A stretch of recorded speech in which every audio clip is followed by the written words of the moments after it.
usar todo o teu coração, toda a tua alma para criar um livro, criar personagens inéditos e depois que ele faz sucesso, uma inteligência artificial rouba teu trabalho. Eu poderia falar até que parece um episódio de Black Mirror, mas isso é a cara da nossa realidade atual. Oi, caso não me conheça, eu sou a Isabela e hoje eu vim comentar aqui com vocês sobre uma polêmica que estava acontecendo lá fora na gringa. Eu não vi nenhum vídeo em português falando sobre esse assunto, mas quando eu soube eu fiquei chocada. Eu não vou nem dizer pra vocês que eu fiquei chocada com o fato disso estar acontecendo, porque eu não fiquei, mas eu fiquei chocada que influenciadores literários estavam divulgando esse tipo de história criada por inteligência artificial que rouba de autores de verdade. Eu não sei se você sabe, mas logo quando o TikTok começou a bombar e o BookTok também, algumas pessoas que já produziam conteúdo começaram a migrar para esse nicho, quando ele ainda era o nicho, o BookTok, tá todo mundo lendo. E alguns desses influenciadores lá de fora começaram a promover a empresa Character AI, ou seja, personagem de IA, que alimentava a sua inteligência com livros e histórias de autores reais. E muitos desses autores, inclusive, têm as obras protegidas por direitos autorais. Então, com esse material já produzido por uma pessoa real, eles inseriam o leitor na história, fazendo com que o leitor pudesse interagir com o crush literário deles. Sabe aquela linguagem fanfic que a gente tem aqui no Brasil, que é SN, que significa seu nome? Então, ela veio lá de fora, que é YN, que significa your name, e inclusive era utilizada, ou seja, em fanfics, normalmente, quando aparece SN, é pra te ler com o teu nome. Mas nesse, tu realmente insere teu nome na história. Em tudo que aparece esse comando de Y/N, que é na verdade isso, ele inseria o nome do leitor. E, obviamente, essa empresa estava lucrando com isso. Não só a empresa, como os influenciadores que estavam divulgando ela. E assim, eu sei que aqui pode tocar no ponto da questão de fanfic, porque fanfic também tu usa um trabalho real para se basear em algo. Mas, pelo que eu percebo, existem dois tipos principais de fanfic. A primeira é que os autores das fanfics pegam os personagens e inserem em outro contexto, ou utilizam o contexto que tem ali para inserir novos personagens, ou até mesmo fazer os personagens anos depois. E o próprio nome já diz que é ficção de fã, ou seja, é escrita por uma pessoa que gosta muito daquele universo e é uma pessoa real, ao contrário dessa empresa que só estava se apropriando do trabalho de pessoas reais para lucrar em cima disso. E o mais bizarro ainda é ver criadores literários que supostamente gostam da literatura, querem incentivar, querem ajudar esse mercado, divulgando algo que faz justamente o contrário. Até porque não parece pra vocês que tu pegar personagens que já existem, criar uma história com inteligência artificial para lucrar em cima disso, não soa um pouco como roubo? Porque pra mim soa, ao invés de inovação. A Victoria Aveyard, que é autora de A Rainha Vermelha, chegou até a se pronunciar sobre o assunto, postando ali uma dessas interações da inteligência artificial,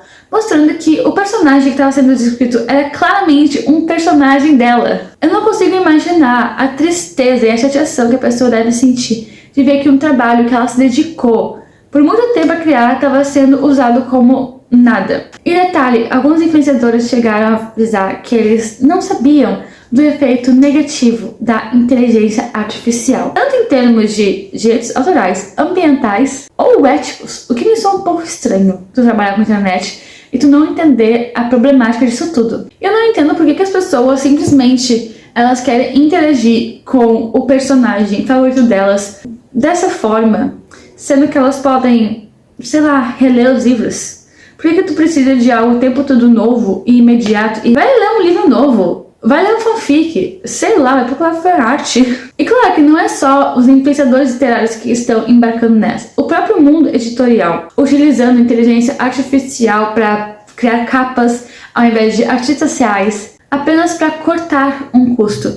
E eu entendo se, por exemplo, é um livro que vai falar sobre inteligência artificial, a capacidade criada com inteligência artificial, quando tem uma justificativa plausível, mas quando tu só exclui o trabalho humano porque tu não quer gastar com ele, veja isso sendo abençoado por Deus. E não só os artistas são prejudicados, como toda a cadeia do mercado editorial acaba sendo. E gente, eu não sou contra a inteligência artificial, eu acho que ela é ótima para algumas coisas, mas pelo amor de Deus, vocês vão usar para tudo. Tem pessoas que parece que nem pensam mais hoje em dia. Qualquer coisa, elas perguntam pro ChatGPT. E não vou me abster aqui, tem coisas que eu realmente pergunto pro ChatGPT. Por exemplo, quando eu vejo alguma receita e eu preciso dobrar, triplicar o número dela, e eu não quero ter que calcular todas as medidas, porque não é algo que eu entenda tão bem, eu não sou tão boa em matemática. Eu boto no ChatGPT e peço pra ele recalcular pra mim. Eu acho que isso é uma coisa ok de se fazer. Mas tu substituir uma pessoa humana não dá certo. Até porque eu não estaria chamando uma pessoa, um profissional, para fazer isso de recalcular medidas para mim. Provavelmente eu faria no papel ou na calculadora, mas seria eu. Eu tô apenas tirando a parte mais burocrática e passando pra inteligência artificial. Eu não tô pedindo pra ela criar um bolo pra mim. Imagina você rezando pra Deus e pedindo: Deus, eu quero muito um bolo. Imagina você rezando pra Deus e pedindo: Deus, eu quero muito um bolo. Imagina você olhando pra Deus e pedindo: Deus, eu quero muito um bolo. Que às vezes a gente pede pra Deus assim: Deus, eu quero um bolo. Até porque a gente já tá careca de saber que a inteligência artificial não cria nada do zero. Ela pega coisas que já existem e adapta elas. Eu posso até mesmo fazer um vídeo separado sobre isso, mas tem autores que estão escrevendo livros inteiros utilizando inteligência artificial. E, gente, com todo respeito, mas dá pra claramente ver quando um texto utiliza o ChatGPT ou outra inteligência artificial. Não sei vocês, mas tem textos que eu bato o olho e falo: nossa, isso tá a cara do ChatGPT. E não é nem por questão de que o chat tem uma forma extremamente específica de escrever, porque ele acaba fazendo certas adaptações para cada usuário. Mas apesar dessas adaptações, dá pra perceber quando isso acontece.